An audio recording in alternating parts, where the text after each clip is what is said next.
Hi everyone, happy Friday and welcome to day 3 of Quarantini, an LGBTQ plus book and film club for the Quarantini era. First off, I wanted to thank everyone for your super kind words on the photo I posted today. I am so grateful for Adam, of course, on our 1 year, as he's sitting over there on the couch. He says hi, and also so grateful for this community that we've built.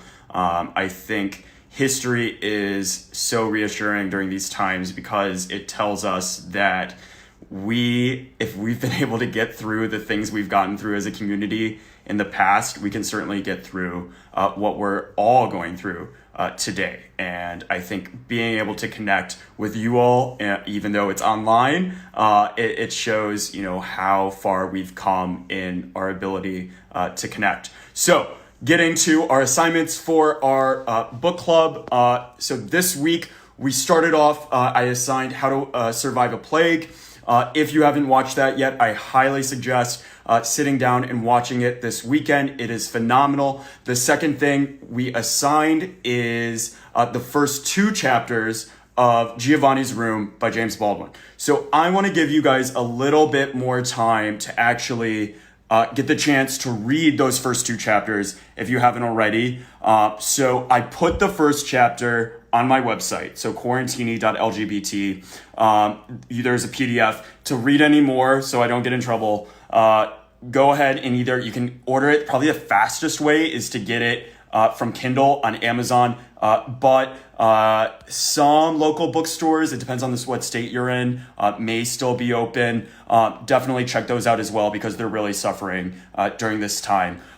So if you have already read those 2 chapters and watched the film, I also wanted to assign today for the weekend a bonus assignment, which is one of my favorite documentaries about one of my favorite figures in all of history, and it's very timely and perfect to be reading with Giovanni's Room. And the film is Brother Outsider: The Life of Bayard Rustin. If you've listened to my podcast, you may have heard his name before. He is one of the most important figures in the entire Black freedom movement.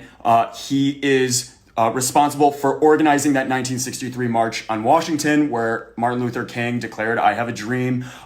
And not only that, but he's also responsible for bringing Gandhi's strategy of nonviolence to the civil rights movement, starting all the way with Rosa Parks' bus boycott in 1955. So this is right around the same time. His story is happening at the exact same time as James Baldwin is sitting and writing Giovanni's Room. And there are some similarities in that they're both gay Black men in the civil rights movement, and largely parts of their story, especially their sexuality, obscured. Bayard Rustin in American history overall, I know I never heard his name until I went to college, and I think that's a shame. I think every student in America should know his name. He was an openly gay man, and the fact that he is responsible for so many of our advances, not just in racial civil liberties, but because our own movement adopted from his strategy, we all owe him a debt of gratitude. So it was co-directed by Nancy Cates and my friend, Bennett Singer. Bennett told me a few different options of how you can access this film over the weekend. First, you can access it via a link on my website through your public library. All right, so if you have a library card or you are a student with library access at your university, there's a platform where you can actually go and download it for free. Second, there's a free trial that you can use for it. It's just a free trial for a week, and you can access it there. Don't forget to cancel the trial. Or you can pay $2.99 on Vimeo. All those 3 options are on the website at quarantini.lgbt. And so our bonus discussion question for this week is, what surprised you the most about Rustin's story? I don't want to give everything away. There's quite a few twists and turns in terms of what he's been through or what he had been through. Sadly, he's no longer with us. His partner is still around. And it's my dream. Hopefully we'll get to chat with him. I know next week for the podcast, we're going to have a really special guest, and I can't wait to share who we'll be talking with. So the bonus question again, what surprised you most about Rustin's story? And if you do have any responses, just send them to me by Sunday night at quarantini@ericservini.com. And if you send it to me, I might give you a shout out on Monday's video. Last thing, I got a few requests. My arm is getting so tired from holding this up. Oh my gosh.